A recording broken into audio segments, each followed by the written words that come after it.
na pangasawa. Kaya mga mahal ko, ilan po kaya ang magpapakatotoo? At sasabihin niya yung sinabi niya ay gagawin niya. Kapag ikay tunay na lingkod ng Ama, hindi mo titingnan ang kapwa mo tao, kundi ang pagmamasdan mo ay kung anong gagawin niya sa iyo. Sapagkat yan po ang katotohanan. Nagaganap po ito sa buhay namin. Kahit araw ng linggo, kung kailangang harapin ka, haharapin ka. Kahit yun na lamang ang pahinga, araw ng linggo, mula Lunes hanggang Sabado sa pamilya, may gabi pa. Alam ba yan ang mga tao? Mula Lunes hanggang Sabado at may alas 9, alas 12 pa, may alas 12, alas 3 pa. Kung susundin mo lahat yan, wala ka nang itutulog. Subalit ang Diyos ay pag-ibig. Binibigyan ka ng paraan para matulog. Binibigyan ng kapahingahan para gawin mo bilang katauhan. Subalit kung ang maghahari sa buhay mo ay espiritu ng lubos, hindi ka nakakain, hindi ka na matutulog. Sapagkat ang naghahari na sa iyo ay espiritu ng katotohanan, na siya na lang ang bumubuhay sa iyo tulad ng Kristo. Ang Kristo kaya nagawa niya ang lahat ng bagay sa mundo, sapagkat siya ay Diyos na totoo na nagkatawang tao. Siya ay nakihalubilo lamang sa pagkain, subalit walang makagagawa sa 40 araw na hindi pagkain, 40 araw na di pagtulog, 40 araw na di pagpapahinga, puro panalangin. Nang dahil pinakita ang katotohanan sa tao. Subalit ngayong panahon ng Espiritu, karampot na bahagi lamang po. Napakarampot na bahagi lamang ang kaloob ng Diyos sa tao, sapagkat walang makagaganap, makatutupad sa gusto at lahat ng kapangyarihan ng Diyos. Tama po ba? Kaya mga minamahal ko, mapalad ang nakikibaka sa katotohanan. Hanggang kamatayan, saan man dako pumaroon, balibaliktarin mo man, kapag ikaw ay nasa Kanya, wala kang pakialam. Buhay po ba ang Diyos? At yan po ang katotohanan. Kaya't maliwanag na sinabi ko, kung susuriin ako ng tao, malayang magsuri ang tao. Wala akong katatakutan, suriin man ako sa bawat araw. Sapagkat sa ganang ako'y hindi ako naglingkod, sa ganang ako'y hindi ako gumusto. At kung may aayaw sa akin, hindi ko sasabihin, isusumpa kita. Hindi ko sasabihin, mamatay ka na. Kundi ang sasabihin ko'y makakilala nawa ikaw sa katotohanan. Sapagkat kapag ako ay sumumpa, kapag ako ay nagalit, hindi ako totoo. At yan po ang maliwanag na sasabihin ko lamang sa inyong lahat. Kung ako po ay di na totoo ang ginagawa ko, magtutulog na lang ako. At kung hindi na po dapat at ako'y hindi na karapat-dapat na lingkod ng Diyos, ako na lang ay maghahanap buhay para sa ipakikinabang ng mga anak ko. Buhay po bang Diyos? Subalit magsalita ang sino man kung siya'y binayaran ako, kaya naglingkod ako sa Kanya. Malaya po ang tao. Magsalita ang sino man mula sa simulang unang araw ko na bakit ako'y nagluwat dahil binayaran niya ako. Malakas po ang loob ko dahil totoo sinasabi ko. Subalit kung may tinatago ako, maaring manlambot bumagsak po ako sa oras na ito dahil sinungaling ako. Ang Diyos ay nakakakita ng lahat. Tama po ba? Kaya po malamang ang katotohanan na dapat gawin ng tao. Kaya po, napagtanto ko lamang, Ama, hindi po ba ang aral mo sa amin magpakababang lubusan? Hindi po ba't ang pangaral mo sa akin, tuparin ko ang iyong kautusan? Paano ko makikita ang katotohanan sa isang naglilingkod ng Diyos? Doon po ba sa mga bagay na pakikibahagi lamang na nakikitawa? O doon sa totoong damdamin niya? Anak, ang totoo sa akin ay tapat sa kapwa niya. Kapag tapat ka sa kapwa mo, mararamdaman mo ako.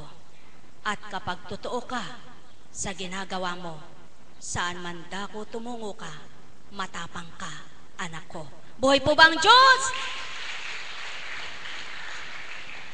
Sapagkat sa panahon po ngayon, iba't iba ang pananaw ng tao at relihiyon.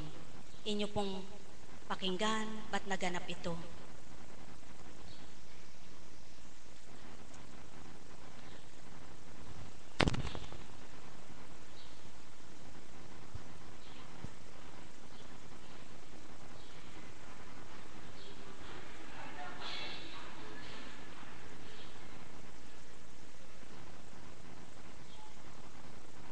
Ang nagtatrabaho may bayad.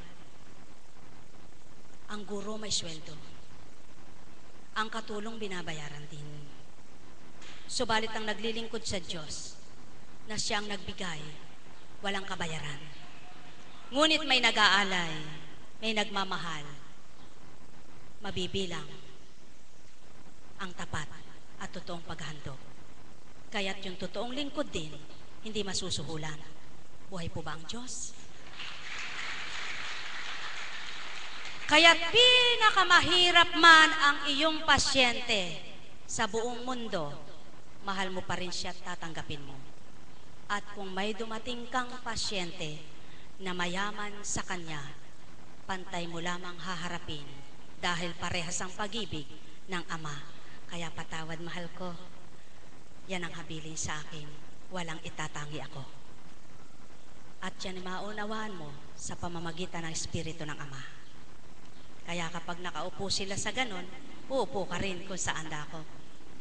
Sapagkat, sabi nga po, may dumating na mayor, kailangan paupuin sa ganon.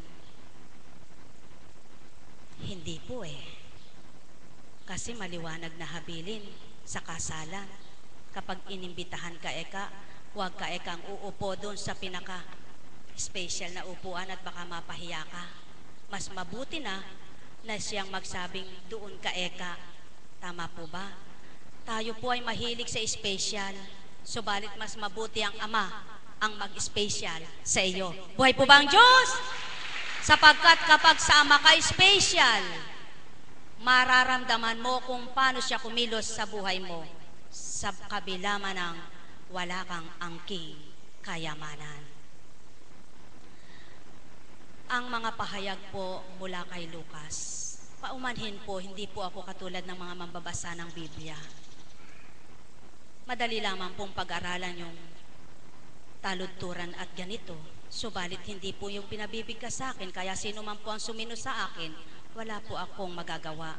Sapagkat wala pong nag-atas na tao sa akin. Kung tao po ang nag-atas sa akin, sigurado magpapabayad ako sa kanya.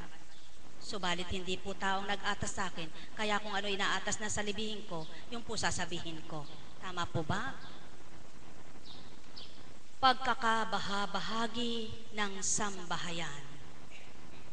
Naparito ako upang magdala ng apoy sa lupa at sana'y mapagningas na ito. May isang bautismo pa na dapat kong tanggapin at nababagabag ako hanggat hindi natutupad ito.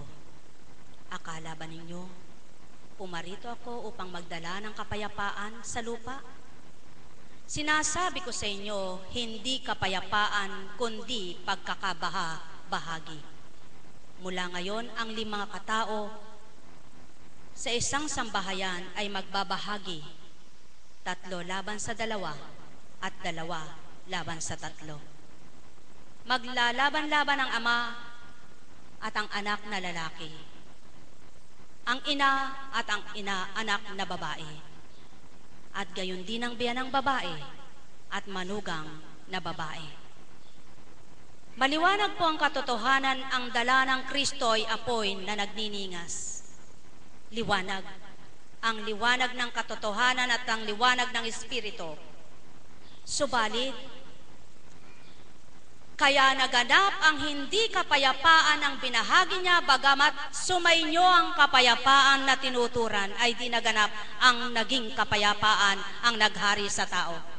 Nang dahil nga po sa katotohanang taglay ng Kristo, marami ang hindi totoo na nakarinig nito, nagalit at sa kanya ay naging